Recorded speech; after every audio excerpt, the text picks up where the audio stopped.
আজকে উসমান হাদির বড় ভাই আমাকে যেটি জানালেন, তার খুলির এক পাশ আলাদা করে রাখা হয়েছে, অর্থাৎ তিনি এখন গুরুতর অবস্থায় আছেন। আমরা আল্লাহর কাছে দোয়া করি, মহান আল্লাহ রাব্বুল আলামিন যেন তাকে সুস্থ করে দেন।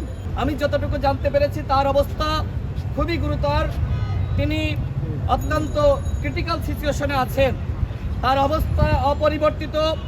আল্লাহর কাছে এই মুহূর্তে দোয়া করা ছাড়া আমাদের কিছু করার নাই।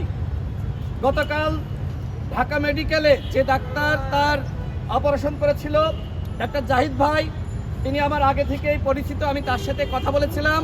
তিনি আমাকে জানিয়েছেন যে কানের নিচ দিয়ে এক পাশ থেকে গুলি লেগে আর এক পাশ থেকে বের হয়ে গেছে এবং তার মগজ ক্ষতিগ্রস্ত হয়েছে। আজকে উসমান হাদির বড় ভাই আমাকে যেটি জানালেন, তার খুলির এক পাশ আলাদা করে রাখা হয়েছে, অর্থাৎ তিনি এখন গুরুতর অবস্থায় আছেন। আমরা আল্লাহর কাছে দোয়া করি, মহান আল্লাহ রাব্বুল আলামিন যেন তাকে সুস্থ করে দেন।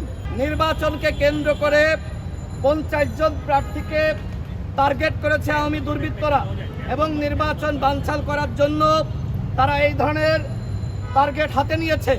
এবং তার অংশ হিসেবে গতকাল আপনারা দেখলেন যে কিভাবে একদম কাছ থেকে টার্গেট করে উসমান হাদি ভাইকে হত্যার উদ্দেশ্যে এই ধরনের পরিকল্পনা করা হয়েছে এবং তারা সেটি বাস্তবায়নও করেছে। সবথেকে যেটি অবাক করার বিষয় সেটি হলো, বন্ধু বেশে আগে এই দুর্বৃত্তরা কাছে গিয়েছে উসমান হাদি ভাইয়ের যে গবেষণা প্রতিষ্ঠান এবং তিনি যেখানে রিসার্চ করেন সেই প্রতিষ্ঠানে এই দুর্বৃত্তরা অসংখ্যবার গিয়েছে, কখনো মাস্ক পরে কখনো মাস্ক খুলে। অর্থাৎ আমরা যেটি দেখি যে ছাত্রলীগের দুর্বৃত্তরা তারা এই যে মাস্ক পরে ঝটিকা মিছিল করছে, সংখ্যায় হয়তো অল্প, এটি দেখে আমরা মনে করি যে আওয়ামী লীগ হয়তো আর ফিরতে পারবে না।